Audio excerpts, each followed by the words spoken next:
Hi, welcome to our lesson. We are looking at systems technology and we are going to focus on the startup process of a computer. Now this process is actually a process that involves a lot of things. But now let's try and explore the overview of this startup process. The startup process involves powering on the computer, where the power supply will supply power and then the BIOS will be started. All right, and then once the BIOS is started, the BIOS is actually the instructions that checks the system configuration settings, and then once it has checked the system's configuration settings, it would then send these instructions in terms of checking whether the time is correct, the RAM is available, mouse and keyboard, storage devices, etc. Now these instructions are actually stored on the RAM. And then once all of this has happened, then your booting process begins, where the BIOS calls specific files and loads them onto the RAM in order for your program to start loading the full operating system. Now, once your operating system has been loaded, now we call that the booting process. Then that's when your system will start up. It shows the Windows logo, and then you can get your login screen. Now, while everything is happening, now we have some devices that are playing a major role into this process. Now, we're going to explore these devices. Now, the role of a motherboard. Now, the motherboard does what? It houses the components. This motherboard is this example here that you see there on the picture. Then the role of the CPU is for processing. So while everything is happening, the CPU is processing. Then the role of RAM is to hold data and instructions during the process of execution.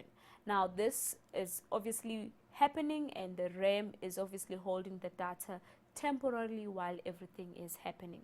Then the role of RAM is to store the startup instructions. So all of these are the components that are actually involved in the startup process of a computer. Then obviously when you get your operating systems, they come with some system utilities. Now what are these system utilities? System utilities is software that assists the user to manage, control, and maintain computer resources. Remember, you would have your computer working and functioning properly, and you'd want to keep it that way. So system utilities will allow you to maintain your computer resources. Now, examples of this would be a disk scanner. Now, what does a disk scanner does? It detects and repairs damaged files, then read errors to improve the performance of your computer. The second one, defragmentation. All right.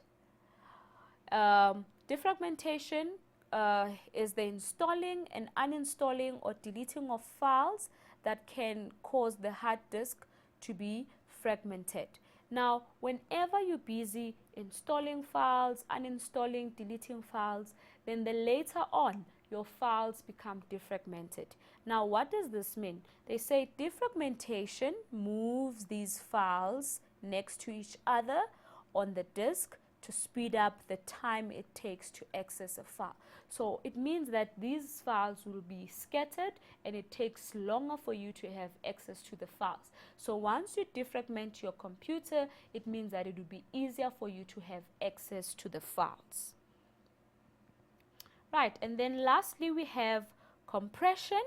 Now compression is to zip a file by reducing the overall size of the file.